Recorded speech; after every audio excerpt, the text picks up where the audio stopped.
Evidentemente, o que nos interessa é tratar bastante da Idade Média, que é tão atacada por ser a época em que a Igreja Católica teve maior influência sobre toda a humanidade. E por isso os inimigos da Igreja atacam muito. Nós começaríamos então por defendê-la, mostrando qual é o bem que a Igreja fez ao mundo na Idade Média.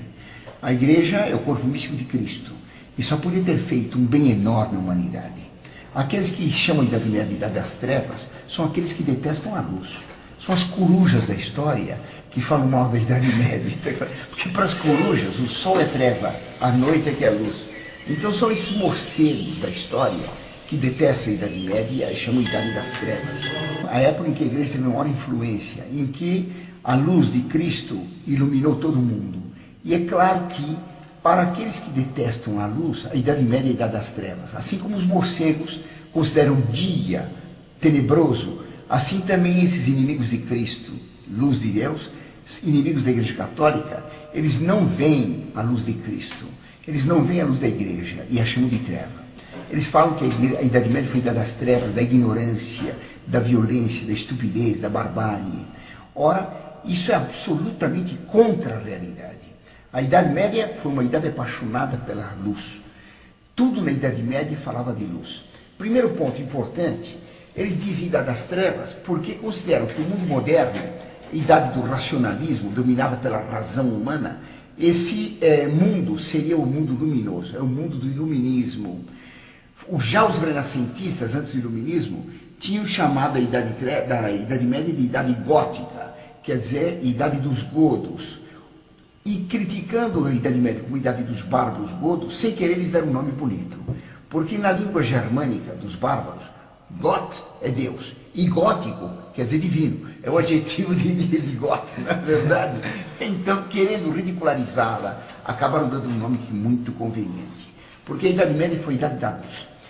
Eles costumam dizer que a Idade Média foi a Idade das Trevas porque dizem que a Idade Média foi a época de ignorância, em que dominava a fé e não a ciência, não o saber, não a verdade.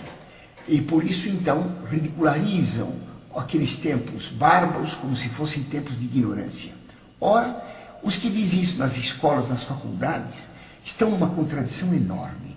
Porque foi a Idade Média exatamente que, aplicando a ordem de Cristo e de ensinar a todos, que estabeleceu e estabeleceu as universidades.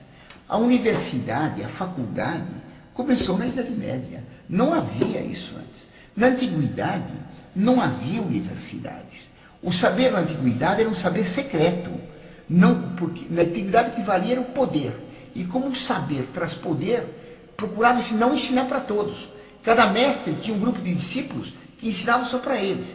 Pitágoras, lendário, mas grande filósofo e matemático, ele exigia até juramento dos discípulos para não contarem aquilo que ele ensinava.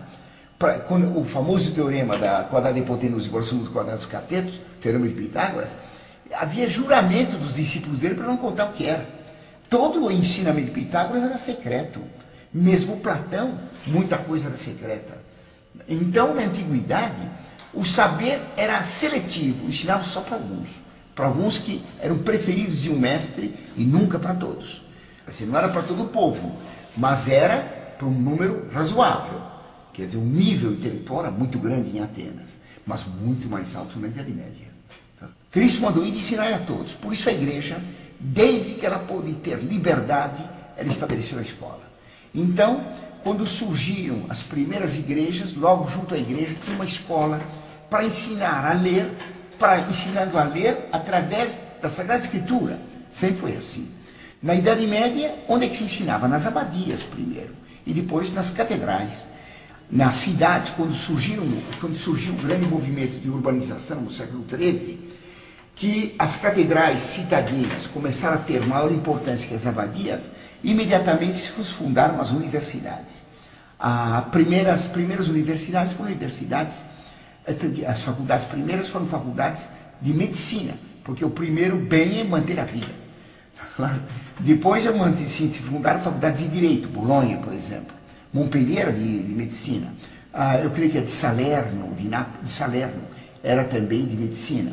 A de Bolonha era de direito. E, finalmente, a de teologia, que é a Universidade de Paris, a famosa Sorbonne, fundada por um homem com esse nome.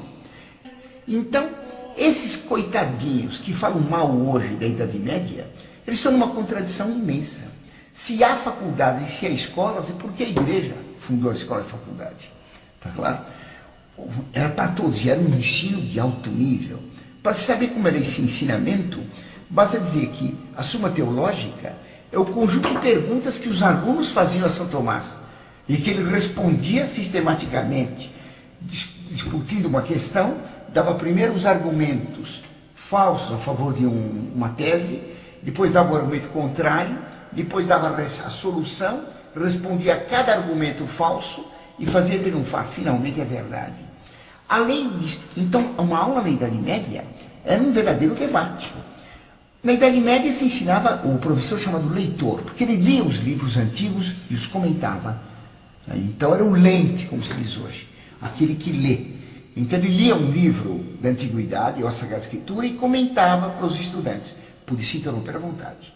Todo professor era obrigado a debater. Então havia debates públicos com os estudantes, e eram debates pinga-fogo, quentes. Mas havia, além disso, debates entre professores, entre filósofos. Então ocorriam tantos estudantes que eram obrigados a colocar bandeiras ao lado, era em praça pública, bandeiras para onde ia o vento, para o público correr na direção do vento e não perder palavra. Tá entendendo? Hoje em dia, que nós temos tanta cultura, o que vai se ver é a luta de boxe entre o Mike Tyson e o Maguila, para ver quem dá mais soco na cara do outro. Essa é a cultura do século XX. E na Idade Média, viu-se debates de filosofia. O debate entre São Bernardo e Abelardo ficou famoso. Então, milhares de pessoas indo a Sens, S-E-N-S, Paris era só bispado, Sens era o arcebispado. Na Catedral de Sens foi esse debate, mas um debate que foi curtíssimo, porque São Bernardo, logo na acusação a Abelardo, liquidou com ele e fugiu. Mas havia milhares de pessoas para assistir. A Idade Média, então, foi uma época em que se estudava e de alto nível. Então, foi a Idade Média que produziu filósofos como São Tomás, um teólogo como São Tomás, como São Boaventura, o Santo Alberto. Santo Alberto foi mestre de São Tomás, como Alexandre de Alès. Quer dizer, era um filósofo de altíssimo nível. Porque deve-se compreender o seguinte: muitas vezes o estudante pensa que na Idade Média grande filósofo foi São Tomás e não havia mais nenhum. Isso é um absurdo. Assim como numa planície não se levanta de repente uma montanha, na planície amazônica, não aparece de repente uma montanha sozinha, o Everest, sem nada ao lado, assim na história nunca aparece um grande homem sozinho. Aparece sempre um grande homem cercado de gênios um pouco menos que ele e assim por diante. Toda montanha está numa cordilheira e todo gênio tem em volta de si uma multidão de homens de grande valor que o cercam. Porque se houvesse um gênio sozinho, só São Tomás, quem que era aluno desse gênio? Se nós tivéssemos com São Tomás a multidão que nós temos hoje, eles não aprenderiam nada, São Tomás não teria alunos, porque é muito difícil. A Suma Teológica é difícil de estudar lá hoje. Então, o ensino na faculdade é enorme. A Idade Média não produziu apenas na filosofia, sim. Ela produziu, por exemplo, um homem como Dante, que era um homem de más ideias, mas um poeta inigualável.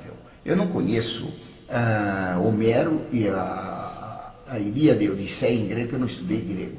Dizem que a Ilíada e a Odisseia são superiores à Divina Comédia. Eu conheço bem a Divina Comédia, conheço também os Lusíadas.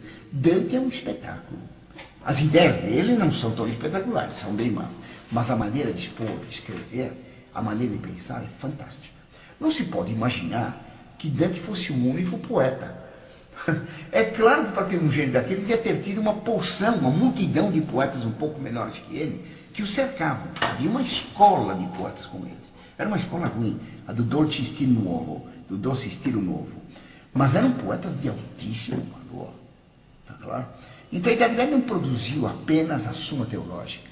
Ela produziu a Divina Comédia, que é das obras de literatura mais espetaculares que houve. E assim, uma porção de outros terrenos. O direito na Idade Média alcançou um altíssimo valor em Bolonha. É de uma profundidade enorme, discutindo as questões jurídicas com profundidade, com agudeza, com finura de intelecto. Poucas vezes houve tanto valor jurídico quanto naquele tempo. E assim as outras coisas. Claro que em outras ciências podia alguém argumentar que havia menos coisa, menos saber. Sim, claro. Porque não se tinha os meios técnicos que possuímos hoje. Mas foram eles que estabeleceram as bases. Tá claro? Se é possível construir um grande edifício, é porque alguém construiu os fundamentos. Se os fundamentos não foram bem postos, não dá para construir um grande edifício. Se depois foi possível construir uma grande ciência, foi porque a Idade Média estabeleceu os fundamentos disso. Tá claro? Na física, por exemplo, quem estudava a Idade Média?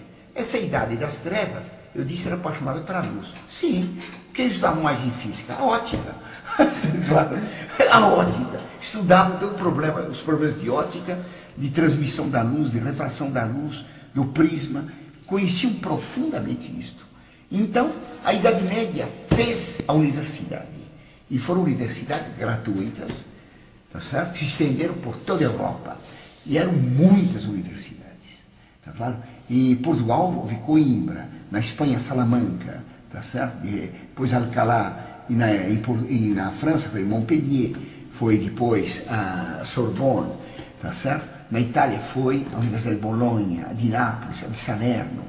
Foram depois na Inglaterra, Oxford, na Alemanha, a Universidade de Colônia, a de Praga, que foram se multiplicando até em Uppsala, lá em cima nos países escandinavos. Assim como a igreja fez colonizar toda a Europa e cultivar tudo, desde o polo até o Saara, desde o círculo polar até o Saara, a igreja espalhou por toda parte a universidade.